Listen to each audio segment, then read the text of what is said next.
সর্বশেষ চ্যাম্পিয়ন্স ট্রফিতে দুই প্রতিদ্বন্দ্বী ভারত ও পাকিস্তানের মধ্যে ভেন্যু নিয়ে জলঘোলা হয়নি।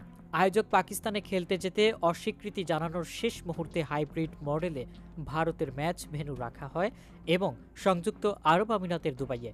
এমনকি টিম ইন্ডিয়া ফাইনালে খেলায় আয়োজক হয়েও শিরোপা নির্ধারণী ম্যাচ নিজেদের মাটিতে করতে পারেনি পাকিস্তান। চ্যাম্পিয়ন্স ট্রফি নিয়ে জলঘোলার সময় পাকিস্তান ক্রিকেট বোর্ড জানিয়ে দেয় তারাও ভারতে খেলবে না। মেয়েদের বিশ্বকাপ, পুরুষদের টি-20 বিশ্বকাপে ভারত পাকিস্তান ম্যাচ হবে নিরপেক্ষ ভেন্যুতে।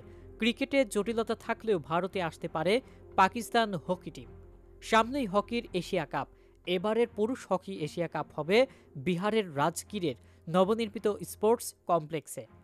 আগামী 29 আগস্ট থেকে 7 সেপ্টেম্বর হবে এই টুর্নামেন্ট।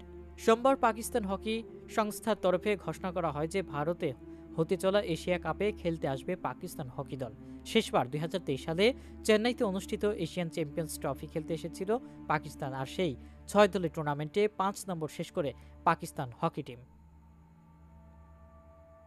পাকিস্তানের আশা নিয়ে ভারতের হকি ফেডারেশন সভাপতি দিলীপ তিরিকি গণমাধ্যমকে বলেন, ভারত পাকিস্তান ম্যাচ পৃথিবীর যে কোনো জায়গায় হোক না কেন তা সবসময় রোমাঞ্চকর হয়।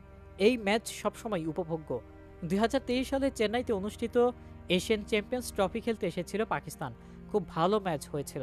আশা করি এবারও রাজগীরে এশিয়া কাপে প্রচুর দর্শক থাকবে।